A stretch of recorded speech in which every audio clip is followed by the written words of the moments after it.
Hello, this is Mackenzie, and I'm from the Race, Ethnic, and Diversity class with Quincy Daniels, and I'm going to talk about Chapter 6, Critical Thinking Questions and Answers. So the first question is, consider Independence Day and Thanksgiving Day, and how do these national holidays remind Native Americans today of their marginal status?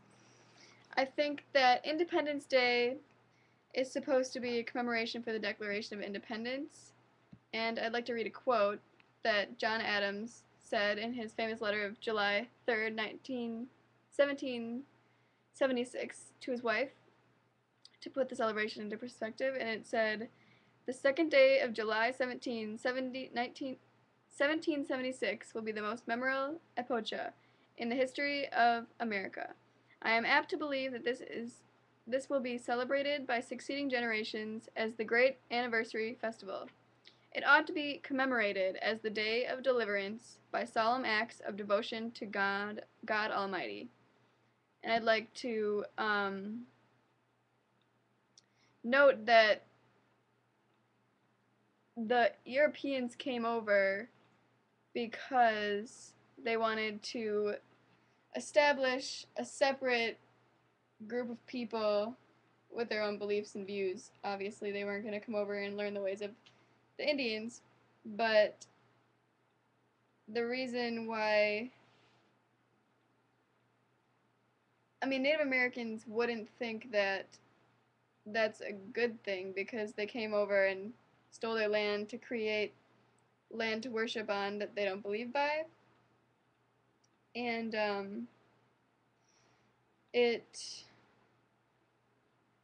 don't know how to put it. It was not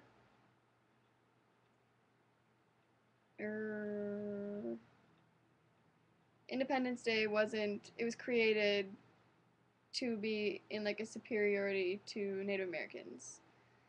And for Thanksgiving, it was not, like, the first Thanksgiving was not created to thank the local natives for saving their lives, but most books in like all elementary schools that you read will tell you that, as well as most books start with Christianity, which is really horrifying.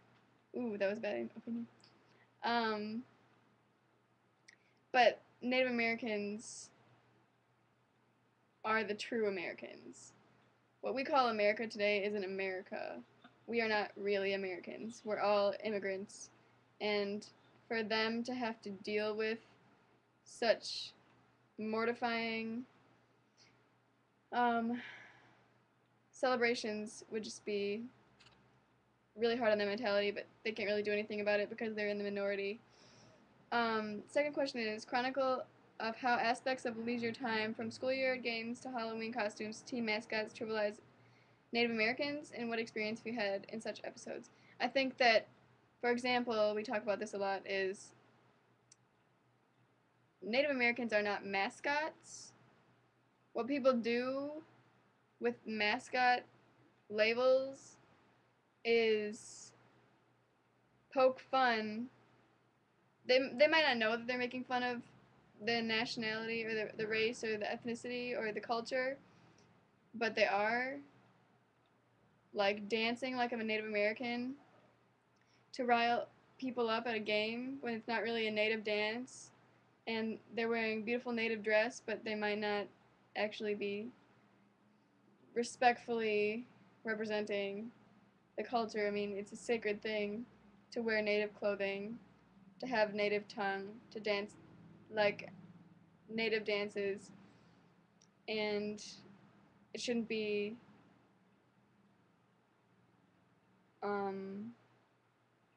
manipulated to be something that Americans use to win stupid entertainment games that didn't even need to be invented. For example, they shouldn't say, like, Raiders kill the Indians or whatever, like all those slogans that people make in high school. They think you're all cool and clever, that you just made up a really good slogan to make yourself feel better about yourself and win the game, is really demeaning and hurtful, and it shouldn't be allowed. The third question is, what do you think that many people in the United States hold more benevolent attitudes toward Native Americans than toward the subordinate groups such as African Americans and Latinos? And I think that, well, first of all, Native Americans are economically depressed because it's really hard to hold like a subordinate group like Native Americans that have reservations inside of a larger society when like economically it's just really hard to do. Their healthcare is different. Basically every single thing that they live by is different, which is what they want.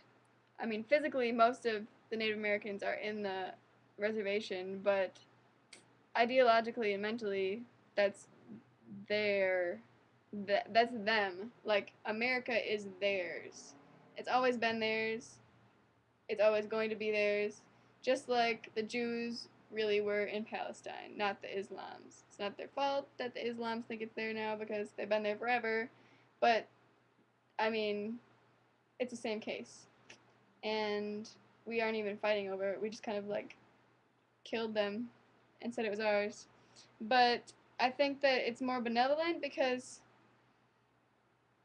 I mean, Native Americans really are out of sight and out of mind to American folk, which is really disgusting. We just don't need to think about it anymore. We don't even recognize, I didn't even recognize that there was a reservation so close by, but I think that that's maybe why